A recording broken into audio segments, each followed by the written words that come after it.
Well, hey YouTube, so today guys, we do not have good news to share. Bad news, actually. So guys, this comes from the Sonic fan site, Sonic Stadium. They were able to get some time with Selling Forces during E3 this year. So yeah, this was E3, guys. Obviously E3 it does not represent a finished product in terms of Sonic Forces, as Sonic Forces is not supposed to come out until the holidays 2017.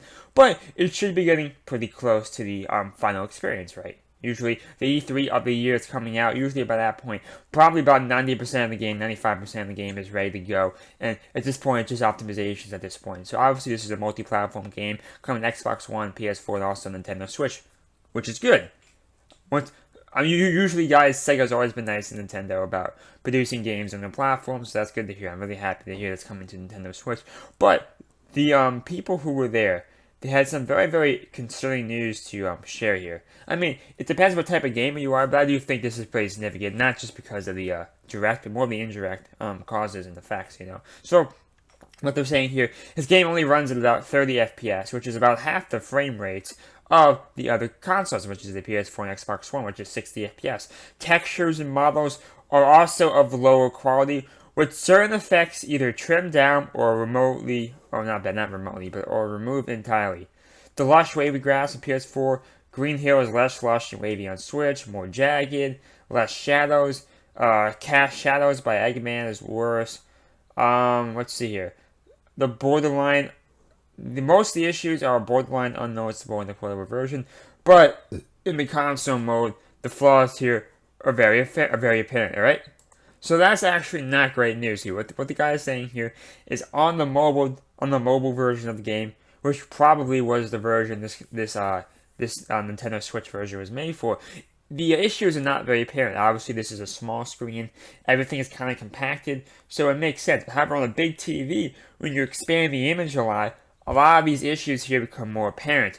It's possible that Sega is not done optimizing the game, and Nintendo is going to step in and give them a helping hand here.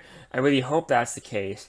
But at the same time, it really could just be because Nintendo's console is much weaker than PS4 and Xbox One, which is being confirmed already.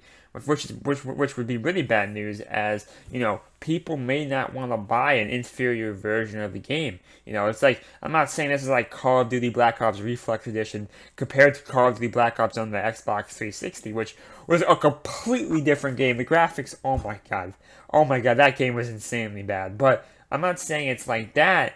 But this is definitely concerning news here. Hopefully Nintendo can work with Sega to fix these issues, because it's going to hurt Nintendo Switch. It's going to hurt people in the sales of the Switch version of the game. I do believe Nintendo needs to prove that this console can do the same things as the other console. Obviously, I'm not saying 4K, but this game's not going to be in 4K. 1080p and 60 FPS. I mean, Nintendo needs to prove it can do this. It can handle this task and compete with other consoles. So I really hope Nintendo can get this done. I really hope they can, but maybe they can't. I don't know, man. It's concerning for me. I want to hear your opinions on this stuff down below, but it's definitely concerning. This is concerning news, and hopefully Sega and Nintendo can address this. We hope you enjoyed that video.